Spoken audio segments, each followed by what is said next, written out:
গিৰিয়েকটো বহি আছে এইপিনে ঘৈণীয়েকজনীয়ে কিবা গোপন অংগ নিজৰ অংগ কিবা প্ৰদৰ্শন কৰি ভিডিঅ' বনাই আছে আৰু সেইটো সিহঁতে ছ'চিয়েল মিডিয়াত দি দিছে। আমাৰ যিটো ছিষ্টেম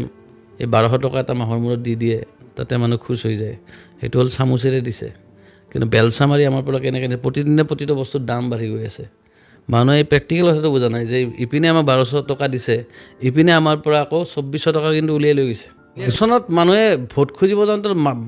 মানুহবিলাকে প্ৰথমতে কৰিব যে আপোনাৰ ল'ৰা ছোৱালী যেনেকুৱা স্কুলত পঢ়ে, যেনেকুৱা ফেচিলিটি পায়, মোৰ ল'ৰা ছোৱালী পাবনে নাই, কুৱেশ্যন হ'ব লাগে সেইটো। কিন্তু মানুহবিলাকে 500 টকা এটা লয় আৰু গাহৰি মাংস ৰাতি খানা এটা খায় আৰু যদি কোৱাৰ্টাৰ এটা পাই গ'লতো কাম চেছ। অন্যতম সন্ত্ৰাসবাদী বস্তু এটা যদি আছে, আমি সদায় পাকিস্তানী উগ্ৰপন্থী ISI এইবিলাকলৈ ভয় খাওঁ, ভয় খাব লগা কথাও,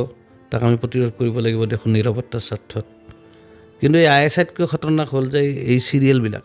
জীৱনত মেট্ৰিকটো পাছ কৰিলে নে নাই বা হায়াৰ ছেকেণ্ডেৰী পাছ কৰিছে নে নাই তাৰ কোনো গেৰাণ্টি নাই। সি নলবাৰীৰ কৈঠালকুছিতে হওক বা তোমাৰ এই শিৱসাগৰৰ চেপনতে হওক বা গোলাঘাটৰ সৰু পথাৰতে হওক, বাট থকা এটা ল'ৰাই শিখৰ খাই খাই মোবাইলত ফেচবুকত এয়া লিখি গৌৰৱ গগৈ বা ৰাহুল গান্ধী বা নৰেন্দ্ৰ মোদী বা হিমন্ত বিশ্ব শৰ্মা বা যতীন বৰা প্ৰস্তুতি পৰাশৰক গালি দি সি ভাবিছে যে মই পৃথিৱী হিলাই দিলোঁ বুলি। তোমাৰ ভয় নালাগে নেকি কেতিয়াবা যে চৰকাৰৰ এগেইনষ্টততো আজিকালি সকলোৱে মাত মাতিবলৈ ভয় কৰে, আপোনাৰ ভয় লাগে নাই কেতিয়াবা? কংগ্ৰেছে যি বেয়া কামেই নকৰক কিয়, তেওঁলোক যদি কংগ্ৰেছ দলৰ সদস্য, তো গৌৰৱ গগৈ বা ৰাহুল গান্ধীয়ে ভুল কথা ক'লেও সেইটো শুদ্ধ।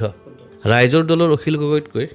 কৃষক মুক্তি সংগ্ৰাম সমিতিৰ অখিল গগৈজন বেছি জৰুৰী। আকৌ মাম্মী দেউতাক মাতো দেদি, খুৰা খুৰী পাহৰি মাতো আংকুল আণ্টি, মাৰোৱাৰীক মাটি বেছি কিনো দামী গাড়ী, মাৰোৱাৰীক মাটি বেছি কিনো দামী গাড়ী, চ'ত মাহত বিহু চাই ধাবাত কৰোঁ পাৰ্টি, আমি অসমীয়া জাতি, আমি লাচিতৰ নাতি। স্বাগতম জনাইছোঁ এটা নতুন অনুষ্ঠানলৈ। আৰু এই লাইভত আপোনালোকে এতিয়াৰ পৰা দেখিবলৈ পাব আনকাট উইথ সুৰজিত। আচলতে আমি নতুনকৈ পডকাষ্ট আৰম্ভ কৰিব বিচাৰিছোঁ আৰু আজি আমাৰ প্ৰথমটো এপিছ'ড, আৰু প্ৰথমটো এপিছ'ডত আজি আমি নিমন্ত্ৰণ জনাই আনিছোঁ সকলোৱে পৰিচিত। আচলতে তেখেতৰ বিষয়ে মই পৰিচয় দিবলৈ গ'লে বহুত ক'ব লাগিব, মই ডাইৰেক্ট নামটোৱে কৈ দিছোঁ। তেখেত হৈছে আমাৰ এইফালে হিমাংশু প্ৰসাদ দাস। নমস্কাৰ। আৰু হিমাংশু প্ৰসাদ দাসক হয়তো বহুতে চিনি পায়, বিভিন্ন ক্ষেত্ৰত তেখেত জড়িত, বিশেষকৈ সাংস্কৃতিক ক্ষেত্ৰখনৰ লগত। তেখেতে নাটকৰ ক্ষেত্ৰতে হওক, চিনেমাৰ ক্ষেত্ৰতে হওক, আৰু শেহতীয়াকৈ তেখেতে সংগীতৰ ক্ষেত্ৰতো যথেষ্ট কাম কৰি আছে। আৰু এটা কথা, আপোনাৰ এটা বহুত পৰিচিত এটা হেৰি আছিলে, কবিতা আছিলে আপোনাৰ, সেইটোৰ পৰা আপোনাক হয়তো বহুত মানুহে চিনি পাইছিলে। আজি প্ৰথমতে আপুনি আহিছে, ভাল লাগিছে। আমি নতুন বৰ্ষৰ প্ৰাক্ষণত আৰম্ভ কৰিছোঁ আৰু প্ৰথম গেষ্ট হিচাপে আপোনাক পাই আমাৰ আজি ভাল লাগিছে। প্ৰথম গেষ্টে নহয়, মই প্ৰথম আচলতে এক্সপেৰিমেণ্ট কৰা মই এটা আহিলা হৈ গৈছে। আজি আচলতে দৰ্শকসকলক কৈ থওঁ যে ই লাইভ যদিও আৰম্ভ হোৱাৰ বহুত দিন হ'ল, ই লাইভৰ আৰম্ভণিটো আমি একেলগে কাম কৰিছিলোঁ প্ৰথমতে। তাৰপিছতে আজি যেতিয়া এই পডকাষ্টটো আৰম্ভ কৰিব লৈছে, তাতো এইবিলাক যন্ত্ৰ পাতিবিলাক তাৰমানে নতুনকৈ আহিছে, খুলিছে, লগাইছে, কিবা কিবি আহিও পোৱা নাই। আচলতে তেনেকৈ আৰম্ভ কৰিছে আৰু প্ৰথম এক্সপেৰিমেণ্ট কৰা মানুহ হিচাপে মোকেই মাতিছে। তো ঠিক আছে, ধন্যবাদ। কাৰণ প্ৰথমটো সদায় বিশেষ হয়নে? হয়। তো সেয়াই আৰু আমি এক্সপেৰিমেণ্ট ক'বলৈ গ'লে এক্সপেৰিমেণ্ট কৰা টাইপে হৈছে। হিমাংশুদা মুখত বহি আছে, আমি কাম কৰি আছোঁ, তেওঁ বৰ হৈ মোবাইল পিটিকাত লাগিছে। নাই মই বৰ হোৱা নাই। হেৰি মই দুটামান কথা শিকিলোঁহে যে এনেকৈও যে কৰিব পাৰি, য'ত আচলতে কিবা কিবি চাউণ্ডটো দৰ্শকসকলক কৈ থৈছোঁ, আপোনালোকে চাউণ্ডটো শুনি ডেফিনেটলি ভাল পাইছে, কিন্তু এই ভাল যে কৰিছে বহুত বেছি টেকনিকেল বস্তু নোহোৱাকৈ কৰিছে, তাৰ কাৰণে কিছুমান যোগাৰ কৰিছে। যোগাৰ বুলি কয়, আনিব বস্তুবিলাক আহি আছে। আমাৰ চালুকীয়া অৱস্থাত আছোঁ। পিছফালে ছেটআপৰ ধুনীয়া হ'ব আৰু ডেক'ৰেশ্যন কৰিবলৈ বাকী আছে। হ'লেও আচলতে ডেক'ৰেশ্যন বা এই দেখনীয়াটো বেছি গুৰুত্বপূৰ্ণ নহয়। গুৰুত্বপূৰ্ণ হ'ল আমি কি কথা পাতিম, দৰ্শকে আমাৰ পৰা কি পাব, সেইটো আচল কথা। বাকী আপোনাৰ খবৰ খাতি ঠিক আছে? খবৰ খাতি ভাল। এইয়া এইকেইটা দিন অকণমান ব্যস্ত আছিলোঁ। এই প্লেয়িং 11 বুলি এটা গানৰ এলবাম, দুটা গান ইতিমধ্যে ৰিলিজ হ'ল, অসম মাতা আৰু মাষ্টৰ বাবু। তেনেকৈ দুটা গান ৰিলিজ হ'ল যোৱা দিনকেইটাত। তাৰপিছতে তাৰে কামতে ব্যস্ত আছোঁ। 11টা গান ওলাব টোটেল। 11টা গান। গানবিলাকৰ মেক্সিমাম কাম আচলতে আগতে হৈ আছিলে, প্ৰায় 2-3 বছৰ আগৰ পৰা কাম চলি আছিলে, আৰু এতিয়া এটা এটাকৈ দিবলৈ আৰম্ভ কৰিছোঁ। মোৰ এটা কথা মই ভাবোঁ দেই আপোনাৰ বিষয়ে, আপুনি প্ৰথম নাটকৰ লগত জড়িত, কবিতা লিখিছিলে বাৰু, হঠাৎ আপুনি গানলৈ কেনেকৈ গুচি আহিল? গোটেই বস্তু এটাই বস্তু আচলতে, গোটেই বস্তু দেখাত বেলেগ বেলেগ যেন লাগে কিন্তু আচলতে গোটেইকেইটা বস্তু একেটাই সেইটো হ'ল প্ৰথম কথা হ'ল এক্সপ্ৰেশ্যন তুমি ভিতৰত কিবা আছে তোমাৰ ক'ব লগা আছে তুমি কৈ দিছা সেই কেতিয়াবা চিনেমা হ'ব পাৰে নাটক হ'ব পাৰে কবিতা হ'ব পাৰে হৈ থাকিব আৰু তাৰ লগত এটা কথা থাকে ডেফিনেটলি ৰিডম তো তুমি যদি চোৱা চব বস্তুতে এটা ৰিডম আছে তাল এটা আছে গতিকে সেই তালটোক যদি আমি অনুভৱ কৰিব পাৰোঁ আৰু নিজৰ আৱেগখিনিক যদি প্ৰকাশ কৰাৰ কাৰণে আমি কি আৰু এটা পাগলপন থাকে তেতিয়াহ'লে মই ভাবোঁ যে কথা একেটাই তুমি নাটক কৰিছানে গান গাইছা কথা একেটাই মই বহুত বেলেগ বেলেগ কাম কৰি থকা যেন নালাগে কিন্তু মই এটা কাম কৰি থকা যেনে লাগে মাধ্যমটো অলপ বেলেগ বেলেগ হয় আৰু আপোনাৰ যিকেইটা গীত মুক্তি পাইছে বিশেষকৈ সেই গীতকেইটাও যথেষ্ট চৰ্চিত হৈছে আৰু তাৰ বিষয়বস্তুটো সাংঘাতিক মন কৰিবলগীয়া আপুনি যথেষ্ট আমাৰ গানৰ ক্ষেত্ৰত আমি সদায় এটা মন কৰিছিলোঁ যে গানটোৰ যাতে কথাখিনি গুৰুত্বপূৰ্ণ হয় বহু সময়ত আচলতে গান বুলি ক'লে আমি আচলতে সুৰ এটা আচলতে আমি মজি যাওঁ তোমাৰ এনেকুৱা হয় তোমাৰ নহয় চবৰে হয় যে গান এটা আমি শুনো গানটো আমি গুণগুণাই থাকোঁ লিৰিক্সটো কি আমি বহুত দিনৰ পিছতে মন কৰোঁ লিৰিক্সটোৱে হঠাৎ এদিন তুমি গানটো তুমি 5 বছৰ আগৰ পৰা গুণগুণাই আছা কিন্তু এদিন ৰাতি শুবলৈ যাওঁতে হঠাৎ অ' মাই গড কি লিৰিক্স সেইটো এতিয়াও হয় কেতিয়াবা চবৰে হয় পৃথিৱীৰ চব মানুহৰে হয় আচলতে আমি ফূৰ্তিৰ সময়ত সুৰটো শুনো আৰু দুখৰ সময়ত লিৰিক্সখিনি শুনো ৰাইট তো এনেকুৱাই কিন্তু আমি ওলোটা কৰিব খুজিছিলোঁ যাতে লিৰিক্সটো প্ৰথমতে শুনে মানে লিৰিক্সটোক গুৰুত্ব দিয়ে তো সেইকাৰণে থিয়েটাৰী ছং বুলি আৰম্ভ কৰিছিলোঁ য'ত অকণমান ড্ৰামা থাকে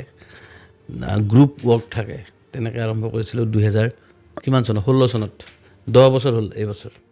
থিয়েটাৰী ছং কনচেপ্টটো মানে কেনেকুৱা সেইটো মই আপুনি যেতিয়া কৰিছিলে তেনেকুৱা কাম আচলতে বেলেগ একো কনচেপ্ট নহয় এতিয়া ওজাপালি বা আমাৰ নাম দিহানাম যি আছে এই যিমানবিলাক আমাৰ লোককলা আছে চবতে এইটো ফৰ্মে আছে আমি ওজাপালিত কি হয় ওজা আৰু পালি সিহঁতৰ মাজত কনভাৰ্চেশ্যন হয়নে নামত হয় যিজন মেন আমাৰ গাই তেওঁৰ লগত বাকীখিনি সংগীসকলৰ কনভাৰ্চেশ্যন হয় কথোপকথন হয় চ' এই ফৰ্মটোকে আমি গানত লৈ আহিব খুজিছিলোঁ অকণমান নতুন ধৰণে বাকী একো নতুন কাম নহয় এইটো থিয়েটাৰী ছং এটা পুৰণা ফৰ্মুলাই এনেই আমি নাম এটা দি লৈছোঁ থিয়েটাৰী ছং নামটো আপোনাৰ নিজৰ নেকি আমি নিজে দি লৈছিলোঁ আমি নাটকৰ বেকগ্ৰাউণ্ডৰ পৰা অহা কাৰণে যে আমি গান গাম কিন্তু আমাৰ গানবিলাক এনেকুৱা নহয় যে কিবা লং ড্ৰাইভত গৈ থাকোঁতে তুমি শুনিছা আমাৰ গানবিলাক এনেকুৱা নহয় যে পিকনিকত বাজিছে আমাৰ গানবিলাক এনেকুৱা নহয় যে বিয়াত বজাই ডেন্স কৰিছে এই গানটো এনেকুৱা যাতে সেই গানটো শুনাৰ সময়ত তুমি গানটো শুনিছা সেই গানটো শুনাৰ সময়ত তুমি বেলেগ কাম কৰি থাকিব নোৱাৰা যদি শুনিছা যদি আমাৰ গানটো তুমি চোৱা বা শুনা তেতিয়াহ'লে সেইখিনি সময়ত তুমি বেলেগ কাম বাদ দি সেই 3 মিনিট বা 4 মিনিট সময় গানটোক দিব লাগিব আৰু এনে জেনেৰেলি আমাৰ কি হয় গান আমি এটা শুনি আছোঁ লগাই দিছোঁ আমি বেলেগ কামো কৰি আছোঁ কিন্তু থিয়েটাৰী ছঙৰ ক্ষেত্ৰত নহয় নাটক এখনৰ ক্ষেত্ৰত যেনেকৈ তুমি নাটক এখন চাবলৈ গ'লে সেইখিনি সময়ত তুমি নাটকখন চাব লাগিব বেয়া পাইছা তুমি উঠি আহা কিন্তু যদি আছা তেতিয়াহ'লে তুমি সেইখিনি সময়ত মোবাইল চাইলেণ্ট কৰি নাটকখনে চাব লাগিব ঠিক তেনেকৈ থিয়েটাৰী ছঙত তেনেকুৱা যে সেইখিনি সময়ত তুমি গানটোৱে শুনিব লাগিব আপোনাৰ শেহতীয়াকৈ এটা মুক্তি পাইছে মাষ্টৰ বাবু এইটো আমাৰ শিক্ষকসকল চব কামতে আজিকালি তেওঁলোকক ব্যস্ত ৰাখে NRCত ডিউটি দিবলৈ মাত মাষ্টৰকে মাত ইলেকশ্যন আহি পালে মাত মাষ্টৰকে মাত পেলুৰ দৰৱ দিব মাষ্টৰক মাত ভেকচিন দিব লাগে মাষ্টৰক মাত আধাৰ কাৰ্ড বনাবলৈ মাষ্টৰক মাত এই অম্বুবাচীৰ মেলা মাষ্টৰক মাত মুঠতে যি পৃথিৱীত আছে বস্তু চবতে মাষ্টৰক মাত আৰু ফাইনেলি শেষত গৈ পেলাই চৰকাৰী যিটো আমাৰ স্কুলৰ শিক্ষা ব্যৱস্থা সেইটো বৰবাদ উঠি গ'ল আৰু বৰবাদ উঠি যোৱাৰ পিছত স্কুলবিলাক এখনৰ পিছত এখন বন্ধ হ'ল আজি 3 দিন আগত 91খন স্কুল প্ৰাথমিক স্কুল এই বছৰৰ আৰম্ভণিতে বন্ধ হৈ গ'ল তো এইবিলাক বস্তু হৈ আছে আৰু চৰকাৰী স্কুলত কোন পঢ়ে একদম প্ৰেক্টিকেলি চাব গ'লে অতি দুখীয়া ঘৰৰ ল'ৰা ছোৱালীখিনি পঢ়ে গতিকে তেওঁলোকৰ ভৱিষ্যতটো আচলতে অন্ধকাৰ কিন্তু কথা হ'ল আমাৰ ৰজা মহাৰাজাবিলাকে যি স্কুলত পঢ়ে সেইবিলাক বেলেগ স্কুল ৰজা মহাৰাজাবিলাকৰ ল'ৰা ছোৱালীবিলাকে যিবিলাক স্কুলত পঢ়ে সেইবিলাক স্কুলত খিচিৰি খুৱাই নেকি এই যে আমাৰ কিবা সেই ল'ৰা ছোৱালীখিনিক যে অমৃত কলহলৈ যাত্ৰা কৰিব দিছিলে মাজতে যে ঝুমুৰ নাচি যে ৱৰ্ল্ড ৰেকৰ্ড কৰিলে সেইটো ৱৰ্ল্ড ৰেকৰ্ড হ'ল জানো বা সেইটো প্ৰসংগ পিছত পাতিম আমি গুৰুত্বপূৰ্ণ নহয় কথাটো ৰেকৰ্ড হ'ল নে নহ'ল কিন্তু হ'ল সেইটো কাৰবাৰ কৰাৰ নামত কিমান ল'ৰা ছোৱালীৰ সেই বছৰ পৰীক্ষা দিয়া নহ'ল স্কুল মেট্ৰিক দিয়া নহ'ল এতিয়া তুমি কল্পনা কৰিব পাৰা নেকি যে হিমন্ত বিশ্ব শৰ্মা ডাঙৰীয়া তেখেতৰ ছোৱালীজনী আহি পেলাই বোলে ঝুমুৰ নাচি আছে মেট্ৰিক পৰীক্ষা নিদিয়ে ৰেকৰ্ড কৰিবৰ কাৰণে মানি ল'বনে তেওঁ মানি ল'ব নাই গৌৰৱ গগৈৰ সন্তানে বোলে আহি ঝুমুৰ নাচি আছে অখিল গগৈৰ ল'ৰা ছোৱালী আহি বোলে নাচি আছে গতিকে আমাৰ যিসকল লিডাৰ তেওঁলোকৰ ল'ৰা ছোৱালীবিলাকে ছেফলি ধুনীয়া জেগাত আছে আৰু আমাৰ যিবিলাক সাধাৰণ মানুহ তেওঁলোকৰবিলাকৰ এই ঝুমুৰ নাচি আছে অমৃত কলেজ যাত্ৰা কৰি আছে এটা ক্লাছৰুমতে 4টামান ক্লাছ চলি আছে টিচাৰ নাই শিক্ষকবিলাক গৈছে বেলেগ কামত আধাৰ কাৰ্ড বনাব পেলুৰ ভেকচিন দিব চ' সেই ল'ৰা ছোৱালীখিনি যেতিয়া ডাঙৰ হ'ব কুৱেশ্যন এটাই দুখীয়া স্কুলত পঢ়া সেই ল'ৰা ছোৱালীখিনি যেতিয়া ডাঙৰ হ'ব আৰু আমাৰ এই ধনী ঘৰৰ ধনী পাৱাৰফুল মানুহবিলাকৰ ল'ৰা ছোৱালীবিলাকে দামী দামী স্কুলত পঢ়ি যেতিয়া ডাঙৰ হ'ব সেই ল'ৰা ছোৱালীবিলাকে একেটা চাকৰিৰ কাৰণে ইণ্টাৰভিউ দিবলৈ পাৰিবনে যোগ্যতা থাকিবনে বা যদি ইণ্টাৰভিউ দিয়েও কিবা কথাত তেতিয়াহ'লে টক্কৰ দিব পাৰিবনে নোৱাৰে গতিকে গোটেই কথাটোৱে অসম কৰি দিয়া হৈছে ইমবেলেঞ্চ গতিকে এইখন ছ'চাইটিত ৰজাৰ পুতেকে ৰজা হ'ব আৰু প্ৰজাৰ পুতেক প্ৰজা মানে চকীদাৰজন চকীদাৰে হৈ থাকিব লেট্ৰিন এই যে আমাৰ মেইন হলৰ ভিতৰত সোমাই পেলাই যে আৱৰ্জনাবিলাক চাফ কৰে তেওঁলোকৰ ল'ৰা ছোৱালী তেনেকুৱাই হৈ থাকিব আৰু যিবিলাক হাইফাই মানুহ তেওঁলোকৰ ল'ৰা ছোৱালী হাইফাই হৈ থাকিব বহুত ডাঙৰ এটা গুৰুত্বপূৰ্ণ কথা ক'লে আৰু বৰ্তমান সময়ত এইটো কথা যথেষ্ট চিন্তা কৰিবলগীয়া কথা আহি পৰিছে এইখিনি ক্ষেত্ৰত বিশেষকৈ শিক্ষাৰ ক্ষেত্ৰতে কৈছোঁ এতিয়া যদি শিক্ষকসকলক যদি প্ৰতিটো ক্ষেত্ৰত ইলেকশ্যনত মানুহে ভোট খুজিব যাওঁতে মানুহবিলাকে প্ৰথমতে কৰিব যে আপোনাৰ ল'ৰা ছোৱালী যেনেকুৱা স্কুলত পঢ়ে যেনেকুৱা ফেচিলিটি পায় মোৰ ল'ৰা ছোৱালী পাবনে নাই কুৱেশ্যন হ'ব লাগে সেইটো কিন্তু মানুহবিলাকে 500 টকা এটা লয় আৰু গাহৰি মাংস ৰাতি খানা এটা খায় আৰু যদি কোৱাৰ্টাৰ এটা পাই গ'লতো কাম চেছ কুৱেশ্যন কৰিব লাগে সেইটো যে আপোনাৰ ল'ৰা ছোৱালী আৰু মোৰ ল'ৰা ছোৱালীৰ মাজত একো পাৰ্থক্য থাকিব নালাগিব মই মৰি যোৱাৰ পিছত আপুনি মৰি যোৱাৰ পিছত আপোনাৰ ল'ৰা ছোৱালী যেনেকুৱা পজিশ্যনত থাকিব যেনেকুৱা ভাল পৰিৱেশত মোৰ ল'ৰা ছোৱালী থাকিব পাৰিব লাগিব কুৱেশ্যন হ'ব লাগে সেইটো ডিমাণ্ড হ'ব লাগে সেইটো এতিয়া আপুনি দুখটো কাৰ বুলি ভাবে এইটো ৰজাৰ নে প্ৰজাৰ নাই গোটেই কথাটো প্ৰজাক দুখ দিলে নহ'ব প্ৰজাক চাৰিওপিনে এটা অন্ধ পৰিৱেশৰ মাজত ৰখা হৈছে তোমাক হঠাৎ ভয় খুৱাই দিয়া হৈছে যে আজমল মুখ্যমন্ত্ৰী হ'ব যি আজমল কোনোদিন অসমৰ মুখ্যমন্ত্ৰী হ'ব নোৱাৰে এইটো তুমিও জানা ময়ো জানো আজমলে নিজেও জানে আৰু যোনে আজমল মুখ্যমন্ত্ৰী হ'ব বুলি ভয় খুৱাইছিল তেওঁলোকেও জানে যে কোনোদিন নহয় কিন্তু আনপ্ৰেক্টিকেল কিছুমান কথালৈ আমাক ব্যস্ত ৰখা হয় ডাইভাৰ্ট কৰা হয় নেকি ডাইভাৰ্ট কৰা হয় তুমি কি খাবা কি নাখাবা তো তেনেকুৱা ধৰণৰ মানুহবিলাকক বেলেগ ধৰণে ব্যস্ত ৰখা হয় কিবা ক'ৰবাত বাবা ওলালে ক'ৰবাত কিবা হেৰি ওলালে তো মানুহৰ গোটেই চিন্তা ভাৱনাবিলাকক নতুন হ'বলৈ দিয়া নাই আৰু এনেও দুবেলা দুমুঠি ভাত খোৱা EMI বাচ্চাৰ পৰা এইপিনে বেমাৰ হ'লে ভাল ট্ৰিটমেণ্ট নাই মাটি বাৰী বিক্ৰী যায় তো এনেকুৱা টেনশ্যন অজস্ৰ টেনশ্যনৰ মাজত সাধাৰণ মানুহবিলাক থাকে তেওঁলোকক যেতিয়া আকৌ ওপৰঞ্চিভাৱে মিছা কথাৰে বিভ্ৰান্ত কৰি ৰখা হয় গতিকে তেওঁলোকক দুখ দিলে নহ'ব গতিকে এই ক্ষেত্ৰত কিন্তু আচলতে দায়িত্ব থাকে সাংস্কৃতিক কৰ্মীসকলৰ গান নাটক চিনেমা কৰা শিক্ষিত মানুহখিনি তেওঁলোকে আচলতে এই কথাবিলাক ক'ব লাগে সৃষ্টিৰ মাধ্যমেৰে হ'লেও ক'ব লাগে তেওঁলোকে নকয় এইটো ক্ষেত্ৰত মই আপোনাকে দেখিছোঁ আপোনাৰ সৃষ্টিবিলাকত সেই প্ৰতিবাদটো থাকে সেই প্ৰতিবাদী সত্তাটো আছে ঠিক আছে ধন্যবাদ কিন্তু তেনেকুৱা আৰু হেজাৰ মানুহে ক'ব লাগিব তেতিয়া আৰু সেইটোৱে শিল্প সৃষ্টি কৰা আচলতে দায়িত্ব আপুনি পূৰ্বতো এটা গান বনাইছিলে কিবা বেলচা নে কি আছিল চামুচেৰে দি তুমি বেলচা মাৰি নিয়া আমাৰ যিটো ছিষ্টেম এই 1200 টকা এটা মাহৰ মূৰত দি দিয়ে তাতে মানুহ খুচ হৈ যায় সেইটো হ'ল চামুচেৰে দিছে কিন্তু বেলচা মাৰি আমাৰ পৰা কেনেকৈ প্ৰতিদিনে প্ৰতিটো বস্তুৰ দাম বাঢ়ি গৈ আছে মানুহে এই প্ৰেক্টিকেল কথাটো বুজা নাই যে ইপিনে আমাৰ 1200 টকা দিছে ইপিনে আমাৰ পৰা আকৌ 2400 টকা কিন্তু উলিয়াই লৈ গৈছে 1200 টকা পালোঁ দেখাত কি 1200 টকা মোৰ একাউণ্টত সোমাল কিন্তু আগতে তুমি কণী এক প্লেট এটা কণীত বা এযোৰ কণীৰ দাম কিমান আছিলে এতিয়া কিমান হ'ল তেলৰ দাম কিমান হ'ল বেলেগ বস্তুবিলাকৰ দাম কিমান হ'ল স্কুলৰ ফিজ কেনেকুৱা হ'ল আল্টিমেটলি তোমাৰ তাত অহা 1200 টকাতকৈ তুমি বেছি পইচা উল্টাকৈ চৰকাৰে আমাৰ পৰা লৈ গৈ আছে আৰু এইটোকে কোৱা হয় চামুচেৰে দি বেলচা মাৰি নিয়া আৰু এটা কথা মোক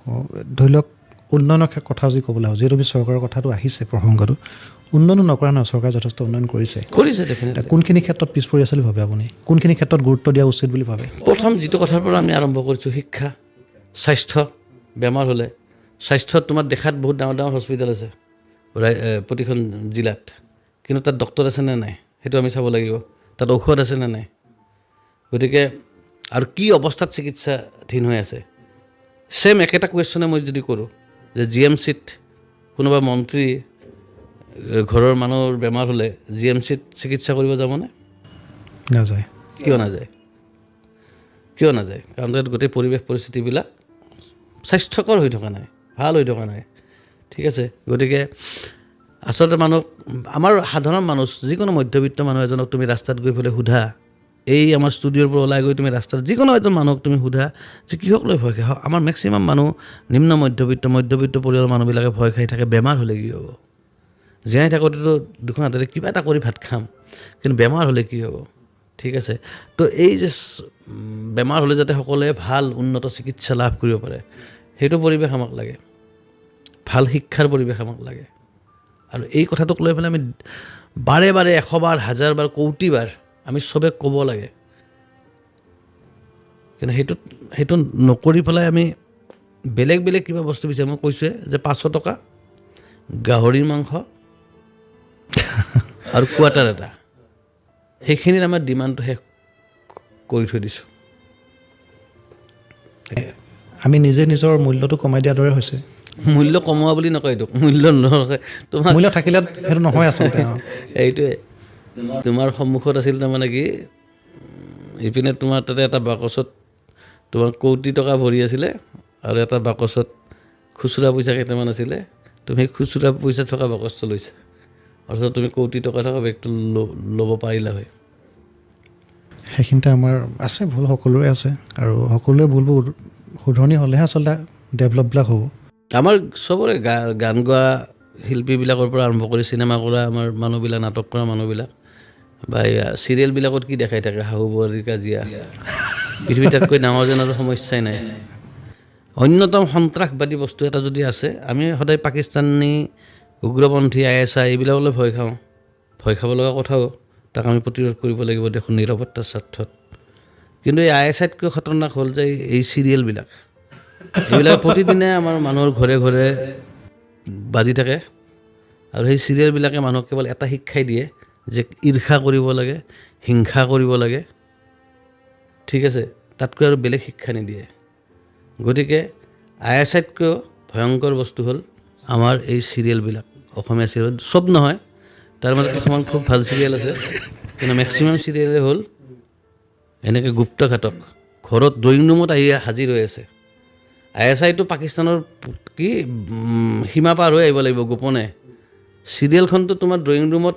বাজি আছে, অৰ্থাৎ তোমাৰ ঘৰ আহি পাইছে, ঘৰৰ মানুহে চাই আছে, আৰু চাই এইবিলাক ব্ৰেইনত সোমাই আছে। আৰু প্ৰতিখন চিৰিয়েলে কেৱল এটা কথাই কৈছে যে হিংসা কৰিব লাগে, ঈৰ্ষা কৰিব লাগে, অমুক বোৱাৰী তমুক বোৱাৰীৰ কাজিয়া, তাতকৈ যেন পৃথিৱীত ডাঙৰ সমস্যা নাই। এতিয়া কি কৰিব লাগে, মানে বিষয়বস্তু চেঞ্জ কৰিব লাগে, ডেফিনেটলি চেঞ্জ কৰিব লাগে, কাহিনী চেঞ্জ হ'ব লাগে, তোমাৰ উদ্দেশ্যটো প্ৰথমতে ঠিক কৰিব লাগে যে তুমি কিয় কৰিছা, তুমি গান নাটক চিনেমা কিয় কৰিছা, যিয়ে তোমাক যোগাত্মক চিন্তা নিদিয়ে। মই কোৱা নাই যে তুমি বিপ্লৱী ৰাজনৈতিক ছাবজেক্ট লৈ কৰা, সেইটো মই কোৱা নাই। ভাল প্ৰেমৰ এটা গান, ভাল প্ৰেমৰ এখন চিনেমা, সেয়াও এটা বিপ্লৱ। আচ্ছা হিমাংশু দা, এইখিনিতে আপুনি ভাল কথা এটা উলিয়াই, মোৰ মনলৈ এটা প্ৰশ্ন আহিছে। এই যে আপুনি ক'লে এই চিৰিয়েলবিলাক ISIতকৈ মাৰাত্মক, চিৰিয়েলবিলাকৰ প্ৰতি মানুহ আসক্ত হৈছে কিয়, যিবিলাক ষ্টৰি দেখাইছে মানুহে হয়তো চাই ভাল পাইছে। এতিয়া যদি আপুনি এই কথাষাৰ ক'বলৈ যায়, হয়তো যিসকলে বনাইছে তেওঁলোকে ক'ব মানুহে এইবিলাকে চায়, আমি এইটোৱে দেখাব লাগিব। এই যে মানুহে যে এইটোৱে চায়, এইটোৱে ভাল পায়, এই কনচেপ্টটো কেতিয়া দূৰ হ'ব বাৰু?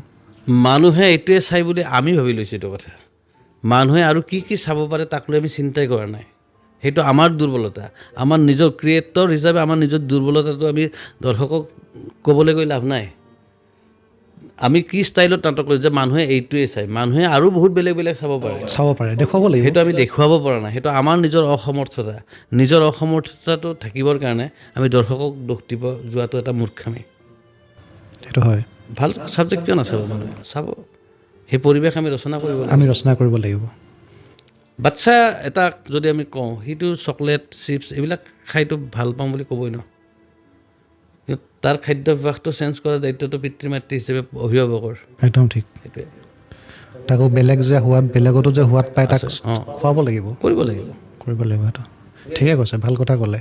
আৰু এই বস্তুটোৱে আমাৰ বৰ্তমান ছ'চাইটিখনৰ লগত এটা ভাল, মানে বহুত জড়িত বিষয় এইটো। এই চেঞ্জটো যে আমাক লাগে, এতিয়া আপুনি মন কৰিছে ছ'চিয়েল মিডিয়াত আজিকালি চব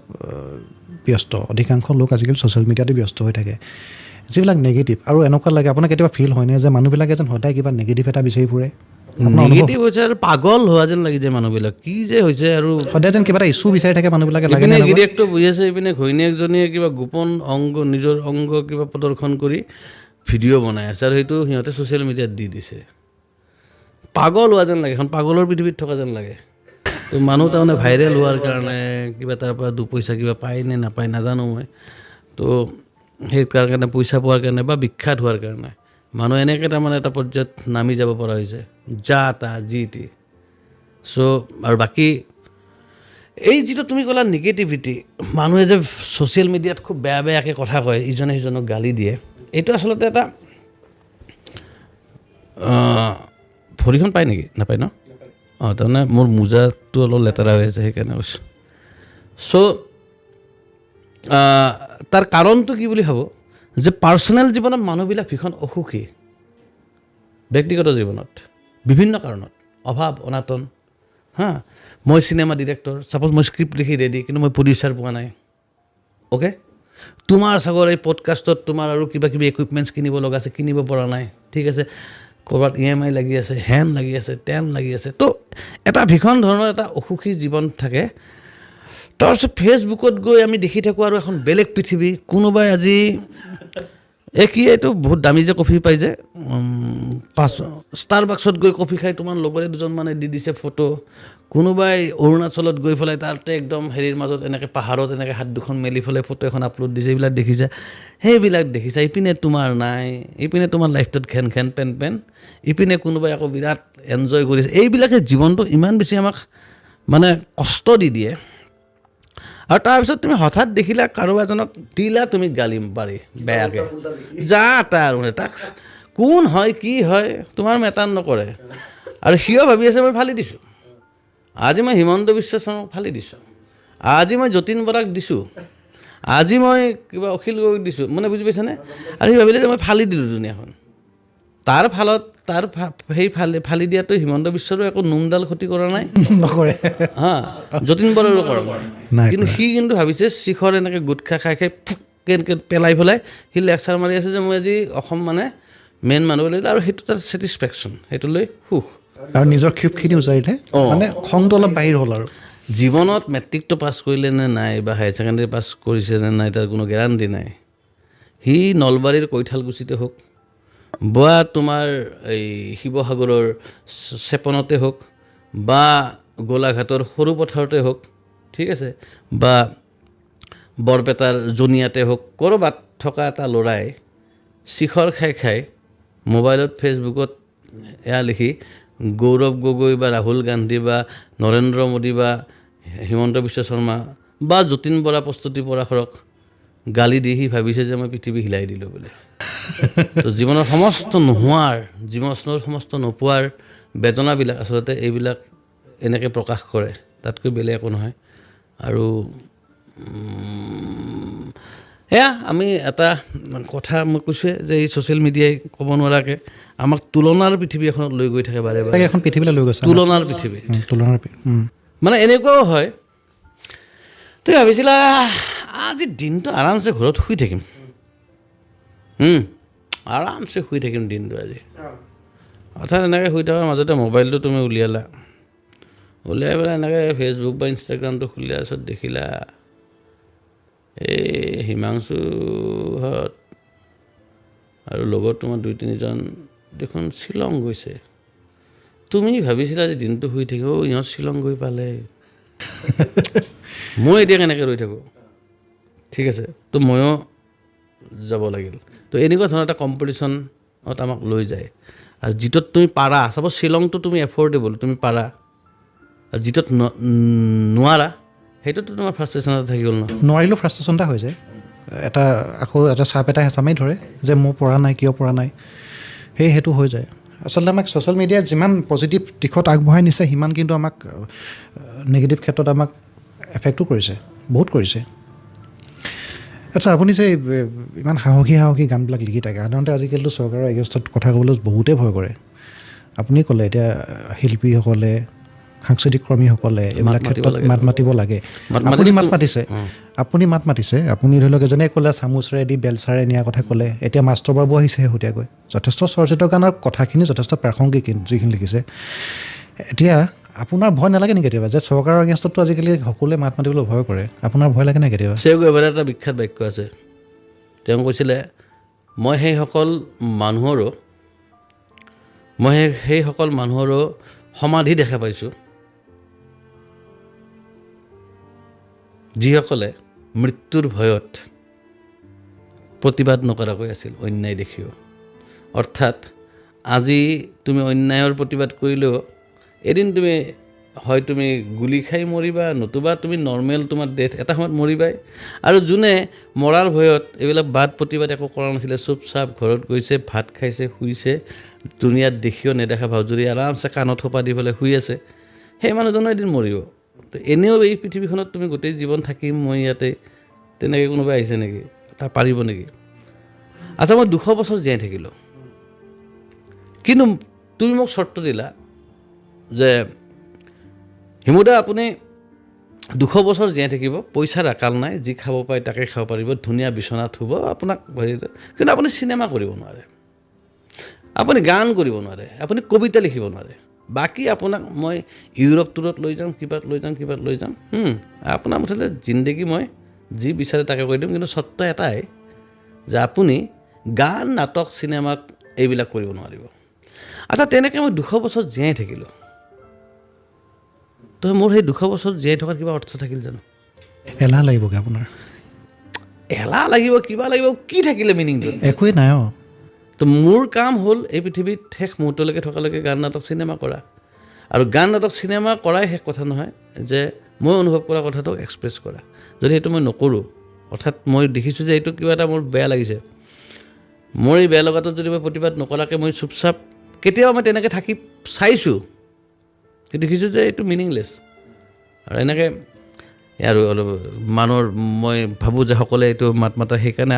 আচলতে গান, নাটক, চিনেমা আমি কৰিব লাগে। আমি জ্যোতিপ্ৰসাদ বিষ্ণুৰাভা দেশৰ ল'ৰা ছোৱালী, জ্যোতিপ্ৰসাদে কি কৰিছিলে, বিষ্ণুপ্ৰসাদ ৰাভাই কি কৰিছিলে, আমি বহুত বাহিৰত যোৱাৰ প্ৰয়োজনে নাই। শংকৰদেৱে কি কৰিছিলে, মহাপুৰুষ জনাই তেওঁ যে অংকীয়া ভাওনা বা বৰগীত এইবোৰ যে সৃষ্টি কৰিছিলে, তেওঁ কিহৰ কাৰণে সৃষ্টি কৰিছিলে? কেৱল মনোৰঞ্জনৰ কাৰণে নে সমাজখনক এক কৰাৰ কাৰণে? কথাই।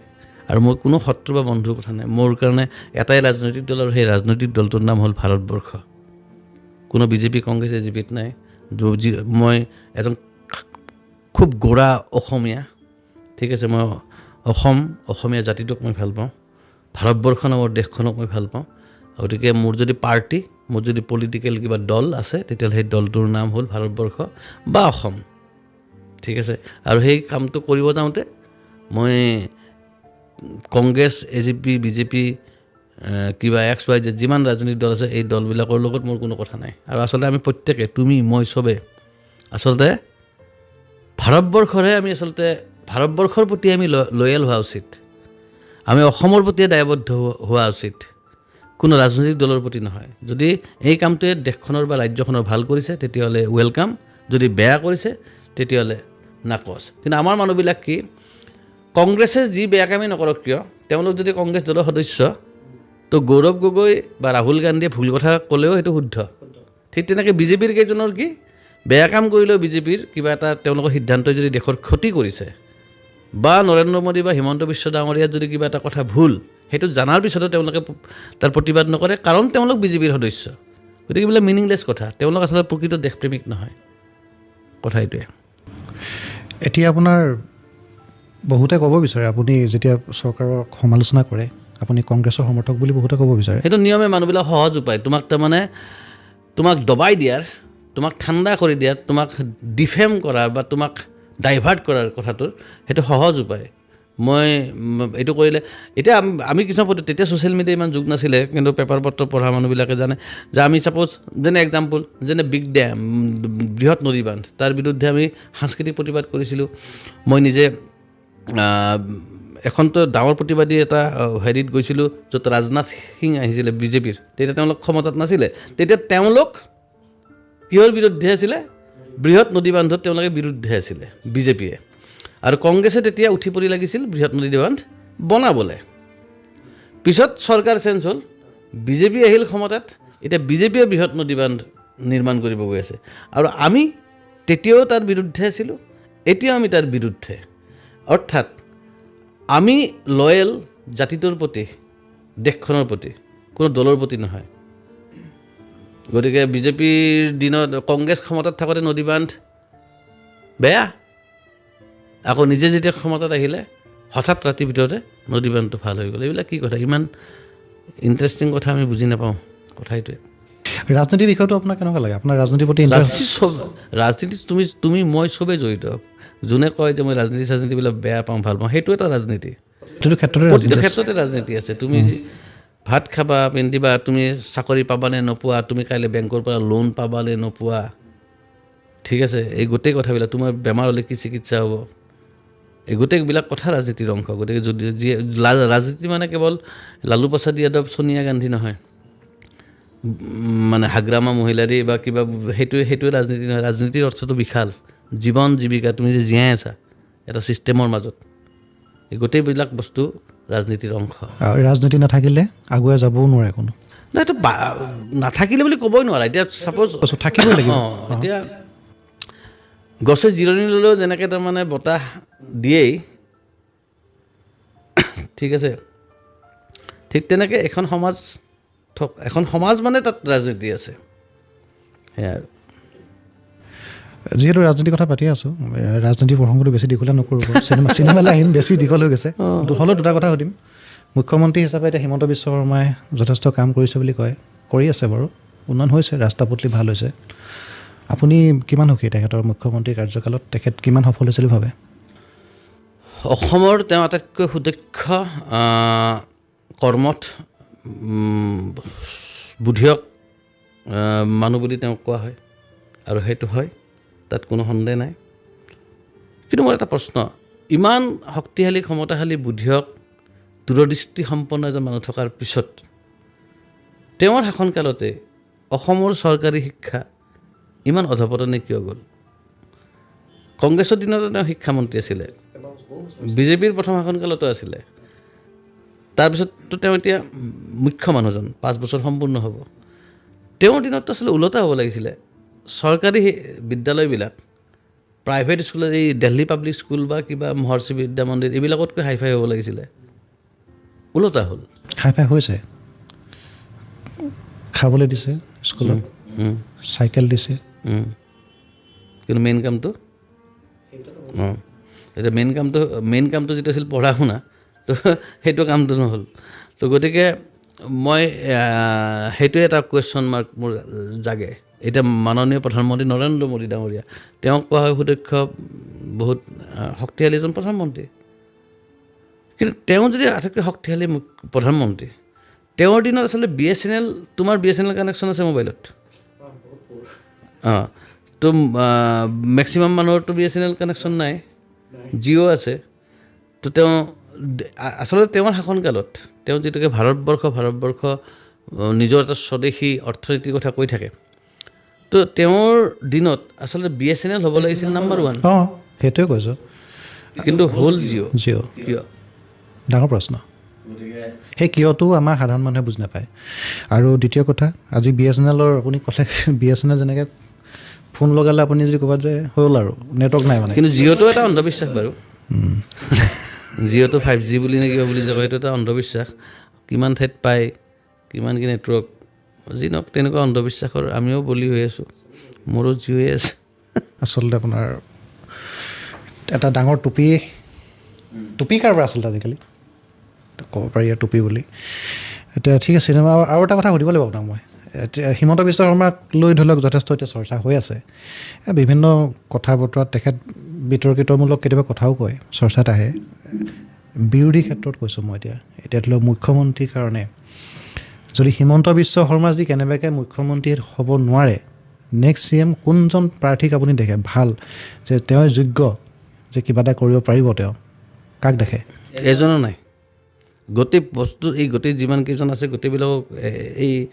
গোটেইবিলাকক তাৰমানে টীমৰ পৰা হেৰিৰ পৰা এই যে কেতিয়াবা যে ক্ৰিকেট টীম চিলেক্ট হ'লে যে বহুত প্লেয়াৰ বাদ দিয়ে যে তেনেকৈ বাদ দি এজনো নাই একেও নাই একদম জিৰ'ৰ পৰা আৰম্ভ কৰিব লাগে ৰাজনীতি নতুনকৈ আমাৰ আহিব লাগিব অসমত একদম তাৰ কাৰণে টেটৰ নিচিনা পৰীক্ষা হ'ব লাগিব শিক্ষকবিলাকৰ যেনেকৈ পৰীক্ষা হয় এইটো ঠিক ঠিক তেনেকৈ এতিয়া আমাক কোনে শাসন কৰিব সেই কোনে মোৰ সমষ্টি পলাশবাৰী সমষ্টিত কোনে ইলেকশ্যন খেলিব পাৰিব ছাপ'জ তুমিও বিচাৰিছা ময়ো বিচাৰিছোঁ তেওঁ বিচাৰিছে আমাৰ তিনিজনৰ মাজত প্ৰথমতে পৰীক্ষা হ'ব লাগিব যে প্ৰতিদ্বন্দ্বিতা কৰাৰ যোগ্যতা আছেনে নাই তাৰপিছতে ভোট হ'ব তো তেনেকৈ এটা ছিষ্টেম আনিব লাগিব নহয় বাৰু এইটো মই এটা আচহুৱা অদ্ভুত এটা হেৰি কথা কৈছোঁ অদ্ভুত হ'লেও আপোনাৰ কথাষাৰ যথেষ্ট লজিক আছে কিন্তু কথা হ'ল তেওঁলোক কাক তুমি মুখ্যমন্ত্ৰী আৰু এইটোৱে যদি পৰিস্থিতি তেতিয়াহ'লে যাকে তাকে পাতি দিয়ে যাক যোন এনেকৈ চকুটো বন্ধ কৰি থ'বলৈ যাৰ তাতে পৰিছে তাকে পাতি দিওঁ ৰূপজ্যোতি কৰ্মীৰ তাতে যদি পৰিছে ৰূপজ্যোতি কৰ্মীকে পাতি দিয়ে মুখ্যমন্ত্ৰী প্ৰব্লেম নাই গৌৰৱ গগৈক কেনেকুৱা দেখে কেনেকুৱা দেখে কি নেদেখা সেইটোৰ আৰু কথা নাই তেওঁ সংসদত দিয়া তেওঁৰ ভাষণ তেওঁৰ সেই মানে কণ্ঠটো সেইটোক মই প্ৰশংসা কৰোঁ ভাল পাওঁ আচলতে সংসদত গৈ পেলাই বহুকেইজন সাংসদকতো তেওঁলোক যে সাংসদ তাতে যে আছে সেইটোতো আমি গমেই নাপাওঁ তো অন্ততঃ গৌৰৱ গগৈ এটা ভইচ সেই গুণটোক আমি স্বীকাৰ কৰোঁ তেওঁ মুখ্যমন্ত্ৰী হোৱাৰ যোগ্য নহয় মই এই এনচাৰটো আগতে দিলোঁৱেই ঠিক আছে আৰু এটা প্ৰশ্ন সুধিম ৰাজনীতিৰ বিষয়ে অখিল গগৈৰ বিষয়ে আপুনি দুআষাৰ কওক কি ক'ব অখিল গগৈ এটা শক্তি আছিলে যি শক্তিটোক তেওঁ ক্ষয় কৰি দিলে মই ভাবোঁ যে কৃষক মুক্তি সংগ্ৰাম সমিতিৰ অখিল গগৈজন অসমৰ কাৰণে বেছি প্ৰয়োজনীয় আছিলে ৰাইজৰ দলৰ অখিল গগৈতকৈ কৃষক মুক্তি সংগ্ৰাম সমিতিৰ অখিল গগৈজন বেছি জৰুৰী হয় সেইটো ময়ো ভাবোঁ ভাল কথা ক'লে আৰু ৰাজনীতিৰ কথা বহুত পাতিলোঁ যিহেতু আমি আপুনি সাংস্কৃতিক কৰ্মী চিনেমাৰ কথা পাতোঁ অলপ আপুনি বহুত চিনেমা নিৰ্মাণ কৰিলে আপোনাৰ এটা কথা ক'ব লাগিব চাকিৰা আহিব বকুল তলৰ বিহুলৈ আপুনি এখন চিনেমা বনাইছিলে আৰু এতিয়া শুনিছোঁ চাকিৰা সঁচাকৈ আহিব বোলে অসমলৈ এইদিন মুখ্যমন্ত্ৰী হিমন্ত বিশ্ব শৰ্মা ডাঙৰীয়াই কোৱা শুনা পাইছে চাগে মোৰ এনেকুৱা লাগিছে হঠাৎ যেন কিবা এটা নাম ক'ব লাগে সেইকাৰণে তেওঁৰ নামটো আহি গ'ল যদি আহিলেতো বাৰু জমিব ভাল লাগিব নাই তেওঁ ক'লে যদি আহিব আহিও যাব পাৰে আহিব তেওঁ ক'লে যেতিয়া আহিও যাব পাৰে সেইটো আপোনাৰ চিনেমাখনৰ মানে সেইটোৱে ফলিওৱা নিচিনা হৈছে আৰু চিনেমাখন আকৌ ৰিলিজ দিওঁ নেকি আকৌ দি দিব পাৰিব তাৰপিছত আপোনাৰ কথা হ'ল আপোনাৰ চিনেমাবিলাক বিষয়বস্তু বহুত মানে ইণ্টাৰেষ্টিং মানে যিবিলাক চিনেমা বনাইছে এতিয়ালৈকে মই চাইছোঁ প্ৰতিখনে চাইছোঁ বহুত পৃথক কনচেপ্টবিলাক প্ৰেজেণ্টেশ্যনবিলাক আপোনাৰ পৃথক আৰু লগতে চিনেমাৰ যিটো প্ৰচাৰ মাধ্যমটো যে প্ৰচাৰ শৈলীটো আপোনাৰ সাংঘাতিক আপোনাৰ যিটো প্ৰচাৰত মানে টেকনিক সেইটো বহুতে ঢুকিয়ে নাপায়গৈ সেইখিনি ক্ষেত্ৰত চকুত পৰি থাকে মানে আপুনি এতিয়া মই সুধোঁ এটা কথা আপুনি গৰু নামৰ এখন চিনেমা বনাইছিলে মই এখন ছেম চিনেমা বলিউডত দেখিলোঁ চিনেমাখন তেওঁলোকে আপোনাৰ পৰা কপি কৰিলে নে আপুনি তেওঁলোকৰ পৰা কপি কৰিছিলে এইটো আৰু মই এনচাৰ দিব লগা নাই চিনেমা ৰিলিজৰ ডেটবিলাক চালেই হ'ল আমাৰ চিনেমাখন বহু বছৰ আগত ৰেডি হোৱা চিনেমা বলিউডৰ চিনেমাখন যেতিয়া আহিছে সেইটো কিবা বুজাবুজি কিবা আপোনালোকৰ লগত নাই একো যোগাযোগ কৰা নাই কিবা কৰা নাই কিন্তু কমপ্লিট আচলতে মই বলিউডৰ চিনেমাখন চোৱা নাই আমাৰ প্ৰডিউচাৰক মই চাবলৈ দিছিলোঁ তেওঁ চাইছে গৰু চিনেমাখনৰ যিজন প্ৰডিউচাৰ আছিল তেওঁ কৈছে আছে বাদ দিলোঁ আৰু এইটো কথা আৰু কোনোবাই কিবা কৰিছে ইমান গুৰুত্ব নিদিলোঁ কনচেপ্টটো সম্পূৰ্ণ হুবহু হুবহু কনচেপ্ট মই চোৱা নাই বাৰু মই তেতিয়া ভাবিছোঁ অসমৰ পৰা চিনেমাৰ পৰাও বলিউডে নকল কৰে নেকি কিয় নকৰিব বলিউডে নকল কৰাৰ কাৰণে জন্ম হৈছে তেওঁলোকৰ কামেই হ'ল নকল কৰা বলিউড এনেই আমি বলিউড বুলি বিৰাট ভয় খাই থাকোঁ মই এনেই কৈছোঁ দেই মানুহে মোক এই কমেণ্টত হয়তো এইখিনি কথা শুনিলে ভীষণ গালি দিব এটা অসমত দুখন চিনেমা কৰিছে সি বলিউডৰ কথা কিন্তু গোটেই হিষ্ট্ৰী চোৱা বলিউডৰ ভালকৈ তেওঁলোকে নিজাকৈ এখন পোষ্টাৰ বনাই পোৱা নাই চিনেমাৰ সেইবিলাক কপি কৰা সেই R.D. বৰ্মন বা তাৰ আগৰ জামানাৰ পৰা নকল কৰা যিমানবিলাক হিট গান সেই গোটেইবিলাক নকল কৰা গান কাহিনী আগৰ নকল কৰা আগতে হলিউডৰ চিনেমাৰ পৰা নকল কৰিছিলে আৰু এতিয়া তাৰপিছত আৰম্ভ হ'ল চাউথৰ পৰা ৰিমেক এটা ভদ্ৰ ভাষাত নাম দি লৈছে নকলটো মানে নকলটো তো গতিকে আল্টিমেটলি বলিউড ন' ডাউট তেওঁলোক কোটি কোটি কৰোৰ হেৰিৰ চিনেমা বাজেটৰ চিনেমা বনায় তেওঁলোক বহুত ছুপাৰষ্টাৰ তেওঁলোক মিলিয়ন তেওঁলোকৰ মানে ফলোৱাৰ্ছ ডাঙৰ তেওঁলোক ছুপাৰষ্টাৰ সেইটোবিলাক মই মানি লৈছোঁ হয় তেওঁলোক কিন্তু তাৰ মানে এইটো নহয় যে তেওঁলোক সাংঘাতিক কিবা টেলেণ্টেড তেনেকুৱা বস্তু আমাৰ ল'ৰা ছোৱালীয়ে আমাৰ শিৱসাগৰ যোৰহাট নলবাৰী বৰপেটাৰ ল'ৰাই ঢুকি নাপায় এনেকুৱা নহয় কিন্তু এই কথাটোৰ মই তীব্ৰ এগেইনষ্ট বলিউডত মই বাৰে আকৌ ৰিপিট কৰিছোঁ ন' ডাউট তেওঁলোক বহুত ডাঙৰ চেলিব্ৰিটি ডাঙৰ ষ্টাৰ ঠিক আছে তেওঁলোক থিয় হোৱাৰ লগে লগে মানুহ ভিৰ লাগি যায় সেইটো মানি লৈছোঁ কিন্তু তাৰ মানে এইটো নহয় যে তাৰ মগজুৰ লগত কম্পিট কৰিব পৰা ল'ৰা তেজপুৰত নাই বঙাইগাঁৱত নাই ধেমাজিত নাই তেনেকুৱা নহয় এইটো ভুল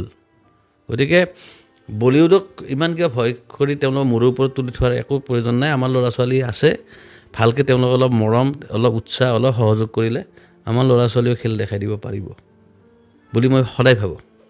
মই এনেই ঘনুকানাকৈ শুনিবলৈ পাইছিলোঁ কথা এটা মই সুধোঁ আজি আপোনাক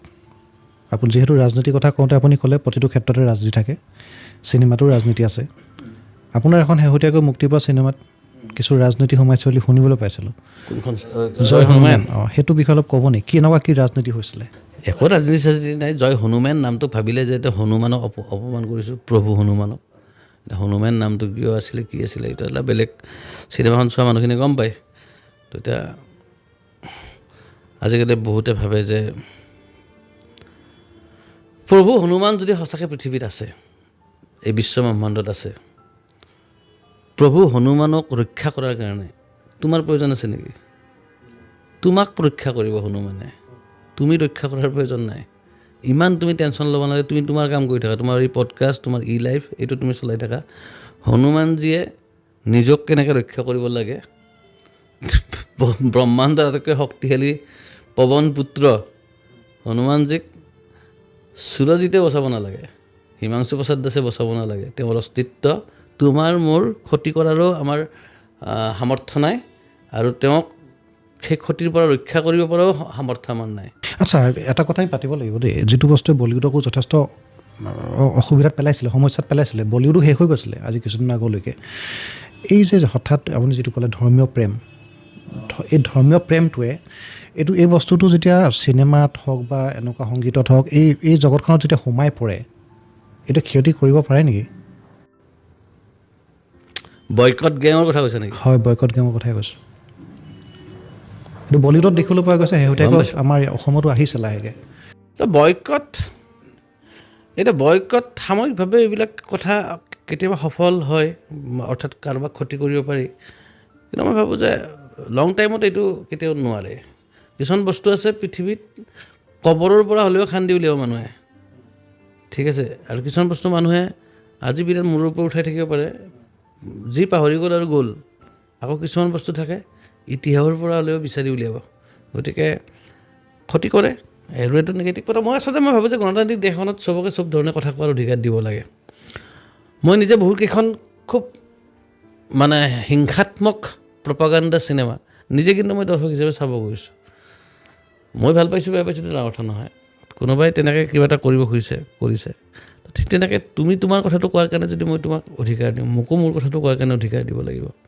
সেই পৰিৱেশটো নোহোৱা কৰি এইটো আচলতে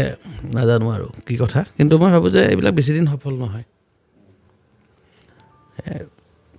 ধাৰাটো সলনি কৰি পেলাইছে আচলতে কিন্তু ক্ষতি কৰে নকৰা নহয় বলিউডক যথেষ্ট ক্ষতি কৰিছিলে কিন্তু আৰু লাহেকৈ তাত পৰিৱেশটো ঘূৰি আহিছেগৈ এতিয়া অসমতো যদি এইটো অসমতো এতিয়া লাহেকৈ আৰম্ভ হোৱা দেখিছোঁতো সোমাইছে এতিয়া আপোনাৰ ছবিখনৰ কথাই ক'লে জয় হনুমানখনৰ হনুমান নামটো তাত ব্যৱহাৰ হোৱাৰ কাৰণে হয়তো বা তেনেকুৱা ধৰণৰ এটা দৃষ্টিৰে চাবলৈ বাধ্য হ'ল গতিকে এতিয়া বৰ্তমান সময়ত এইবিলাক কাম কৰিবলৈ যথেষ্ট চিন্তা কৰিবলগীয়া হৈছে এইটো ডেফিনেটলি কাৰণ বহু মানুহৰ কষ্ট শ্ৰম তাত জড়িত হৈ থাকে টকা পইচা কথাটো থাকেই তো এই গোটেইখিনি কথা নাই বাৰ্তা নাই হেছটেগ বয়কট কথাটো কিন্তু মই ভাবোঁ যে ঠিক আছে বাৰু এইবিলাক চলি থাকিব আৰু এইবিলাক আহিব ঘাট প্ৰতিঘাত আৰু তাক অতিক্ৰম কৰিবই লাগিব আহি থাকিব গৈ থাকিব বাৰু এতিয়া আপুনি যে এতিয়া গীত যে বনালে এইটো থিয়েটাৰ ছং যে বনাই আছে শেহতীয়াকৈ এটা গীত বনাইছিলে আপুনি খুব ভাল লাগিছিলে অসম মাতা আমাৰ দৰ্শকে ভাল পাব মাকৌ মাম্মি দেউতাক মাতো দেদি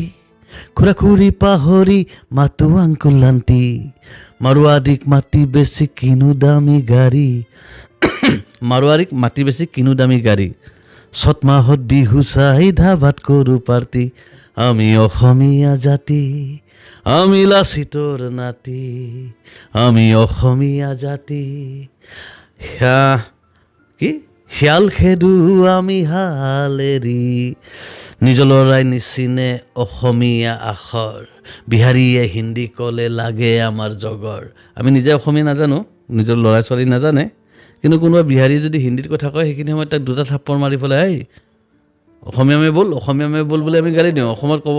অসমত আছে অসমীয়া কওঁ কিন্তু নিজৰ ঘৰৰ ল'ৰাকেইটাই নাজানে আকৌ ল'ৰা ছোৱালী নাজানে নিজৰ এৰি আনৰ ধৰাত আমাক কোনে পাৰে আমাৰ বিয়াটো আজি মেহেন্দি ৰচম চলে আমি অসমীয়া জাতি আমি লাচিতৰ নাতি এইটো আছিলে প্ৰথম গান অসম মাতা ইউটিউবত আছে হিমু টিভি বুলি আপোনালোকে যদি বিচাৰে চাব পাৰে যথেষ্ট অৰ্থবহ কথাখিনি আৰু সকলোৱে বুজি পোৱা ধৰণে আপুনি প্ৰেজেণ্টেশ্যনটো কৰিছে ভাল লাগিছে আচলতে এইবিলাক গীতৰ যোগেদিয়ে হওক কোনোবাই চিনেমা যোগেদিয়ে হওক এনেদৰে এটা বাৰ্তা পঠিয়াব লাগে সমাজলৈ সেইখিনি ক্ষেত্ৰত আপুনি ভাল এটা ভূমিকা লৈ থকা দেখিবলৈ পোৱা গৈছোঁ ধন্যবাদ যদি তেনেকুৱা লোৱা অনুভৱ হৈছে আৰু সেইখিনি কৰাটোৱে আচলতে মই ভাবোঁ কাম মানে সেইটোৱে আচলতে কাম আচলতে সৃষ্টি এটা কৰিলে সৃষ্টিটোৰ যোগেদি সমাজৰ কিবা এটা উপকাৰো হ'ব লাগে ৰাইট যেনেকৈ আপুনি এতিয়া চিৰিয়েলৰ প্ৰসংগটো আনিলে যে চিৰিয়েলৰ হয়তো আপুনি কিবা এটা দেখিছে এনেকুৱা কিন্তু মই এইটো কথা নহয় ভাল প্ৰেমৰ গান ভাল প্ৰেমৰ নাটক ভাল প্ৰেমৰ চিনেমা সেয়াও খুব প্ৰয়োজনীয় আৰু মই ভাবোঁ যে সেইটো এটা খুব প্ৰগতিশীল কাম প্ৰগ্ৰেছিভ কাম মানে তাৰ ইম্পেক্টটো সমাজত যোগাত্মক হয় য'ত ঘৃণা বিদ্বেষ ইজনে সিজনৰ ওপৰত অবিশ্বাস সেই সময়ত আমি যেতিয়া ভাল প্ৰেমৰ গান শুনো ভাল প্ৰেমৰ কাহিনী সেয়াও আমাক কোনোবাক জীৱনক ভাল পাবলৈ পৃথিৱীখনক ভাল পাবলৈ আমাক উৎসাহিত কৰিব পাৰে আদাৰৱাইজ খুব নিগেটিভ এটা পৰিৱেশ চৌপাশে হয়নে নাই চোৱা সৰু ল'ৰা ছোৱালীবিলাক ড্ৰাগছ এডিক্ট হৈ গৈছে তুমি যদি চোৱা মানুহে ফিউচাৰ একো দেখা নাপায় ভৱিষ্যতে মই কি কৰিম এটা অন্ধকাৰ এটা পৰিৱেশ তো এইখিনি সময়ত মানুহক আমি এটা যোগাত্মক চিন্তা দিব পৰাটো যিকোনো আৰ্টিষ্টৰ কাম আচলতে ৰমা ৰোলা বুলি এজন খুব ডাঙৰ বিখ্যাত শিল্পী আছিলে তেওঁ এটা বিখ্যাত বাক্য কৈছিলে সেই বাক্যটো মই খুব ভাল পাওঁ পৃথিৱীৰ যদি ক'তো সূৰ্যোদয় হোৱা নাই তেতিয়াহ'লে সেই ছবি অংকন কৰা দায়িত্ব শিল্পীৰ অৰ্থাৎ ইমান নিগেটিভ ইমান ফ্ৰাষ্ট্ৰেশ্যন ইমান বেয়া যে সূৰ্যই উদয় হোৱা নাই পোহৰ নাই তেতিয়াহ'লে সূৰ্য উদয়ৰ সেই ছবিখন আঁকি হ'লেও মানুহক পোহৰ হ'ব বুলি বিশ্বাস বা আশা দিয়াৰ দায়িত্বটো শিল্পীৰ চবে ড্ৰাগছ খাই আছে চবে মৰি আছে ঘৰে ঘৰে চাইক্ৰেটিক পেচেণ্ট বাঢ়ি আহিছে ছুইচাইড কৰা মানুহৰ সংখ্যা বাঢ়ি আহিছে তো এইখিনি সময়ত মানুহবিলাকক যদি আমি আৰু ফ্ৰাষ্ট্ৰেটেড কৰি দিওঁ মানুহবিলাকক আৰু নিগেটিভ থট দি দিওঁ সেইটো আৰ্টিষ্ট হিচাপে কিবা কাম হ'ল নেকি এজন যেতিয়া কেঞ্চাৰ বেমাৰী থাকে মৃত্যুৰ সৈতে যুঁজি থকা ডক্তৰে তাক কয় নেকি যে আৰু বেছি দিন নাই তই কেইদিনমানৰ পিছত মৰিবি এনেকৈ কয় নেকি সেই ৰোগীজনক কি কয় বঢ়িয়া তোমাৰ চব চালোঁ ট্ৰিটমেণ্ট চলি আছে মনটোত তুমি সাহস ৰাখা চব হ'ব বহুত তেনেকুৱা এই অৱস্থাৰ পৰা ভাল হোৱা ৰোগী পৃথিৱীত আছে তুমিও ভাল হ'বা কেৱল মনোযোগটো ৰাখিবা পজিটিভ কথা কয়নে নকয় তো এজন আৰ্টিষ্টৰ সেইটোৱে কাম ঘৰে ঘৰে ছুইচাইড কৰা মানুহৰ সংখ্যা বাঢ়ি আহিছে কৈছোৱে নিচাসক্ত তো এই পৰিৱেশত মানুহক আৰু বেছি ক্ৰূৰ জটিল মানে ডাৰ্ক চিন্তাৰ মাজত লৈ যোৱাটো আচলতে আমাৰ কাম নহয় কিন্তু সেইটোৱে হৈ আছে এতিয়া সেইটোৱে হৈ আছে সেইটোৱে হৈ আছে তাৰ এগেইনষ্টে কাম কৰিব লাগে তাৰ অপজিট কাম কৰিব লাগে পৃথিৱীৰ যদি ক'তো সূৰ্যোদয় হোৱা নাই তেতিয়াহ'লে সেই ছবি অংকন কৰাৰ দায়িত্ব সেই ছবিখন আঁকি পেলোৱাৰ দায়িত্ব শিল্পীৰ যিয়ে নিজকে ভাবে এনেই মন গ'ল বুলি কোনোবাই কিবা বনাই দিলে নহয় আচলতে ভাল কথা কৈছে তাৰ পৰা কিবা এটা বাৰ্তাও যাব লাগে তুমি এনেই ফ্ৰাষ্ট্ৰেশ্যনত আছা এনেও তুমি ভাবিছা যে মই ছুইচাইড কৰিম তুমি ভাবিছিলা যে আজি ৰাতি 12টা বজাত ছুইচাইড কৰিম তাৰপিছত সেইবিলাক চোৱাৰ পিছত তোমাৰ যদি 6টা বজাতে ছুইচাইড কৰিব মন যাব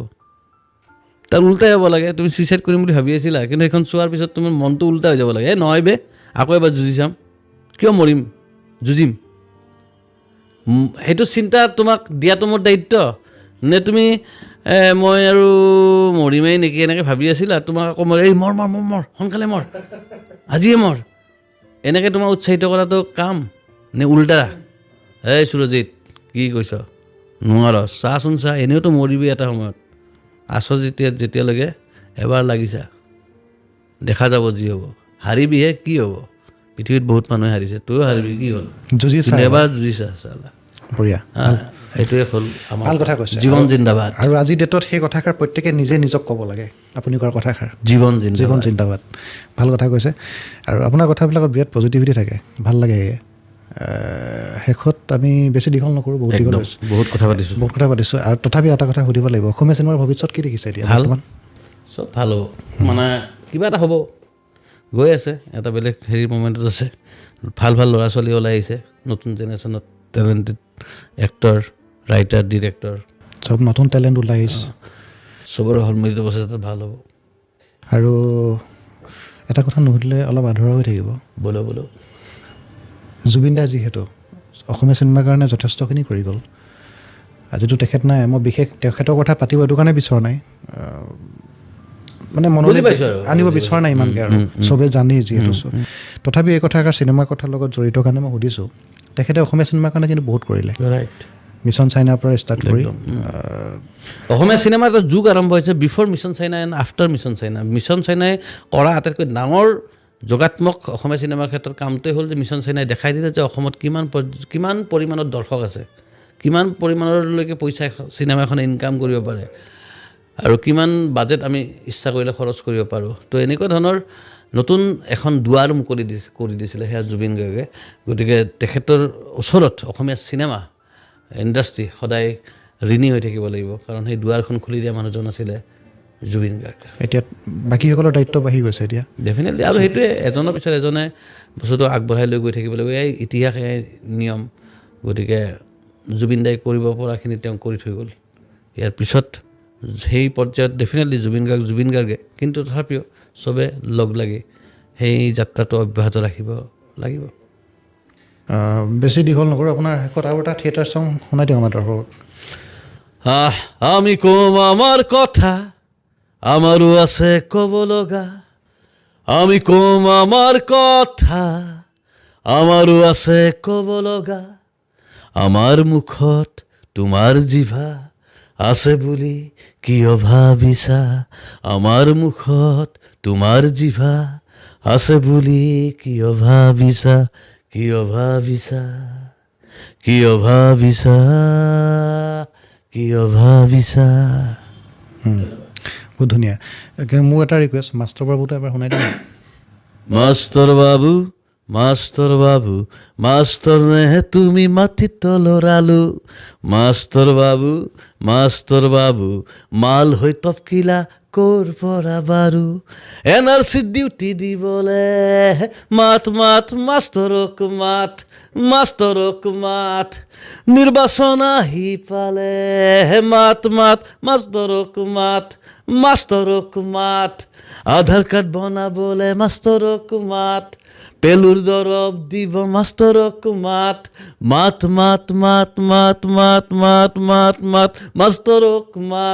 মাষ্টৰক মাত এনেকুৱা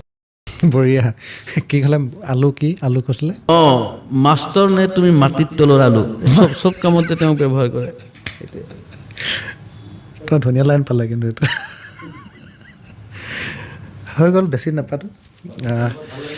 ভাল লাগিলে আকৌ লগ পাম আৰু আশা কৰিছোঁ আপোনালোকে অনুষ্ঠানটো চাই ভাল পালে যদিহে ভাল পালে তেন্তে শ্বেয়াৰ এটা কৰি দিব মই আগতেতো ইণ্টাৰভিউ কৰিছোঁ কোনোদিন কোৱা নাই মোক লাইক কমেণ্ট শ্বেয়াৰ কৰিবলৈ এতিয়া কৈছোঁ আৰু যথেষ্ট জানিবলগীয়া কথা কিছুমান কৈছে আৰু আমি কথা দিছোঁ আমি কোনো স্ক্ৰিপ্টেড অনুষ্ঠান নকৰোঁ আমি যি পাতিম মনৰ পৰা যি ওলায় আমি তাকে আপোনালোকৰ আগলৈ আগবঢ়াই দিম আৰু আজি অনুষ্ঠানটো তেনেকৈ আমি আগবঢ়াইছোঁ যথেষ্ট ভাল লাগিলে চাই থাকিব লাইফ আৰু এতিয়াৰ পৰা চাবলৈ পাব মোৰ সৈতে আনকাট উইথ সুৰজিত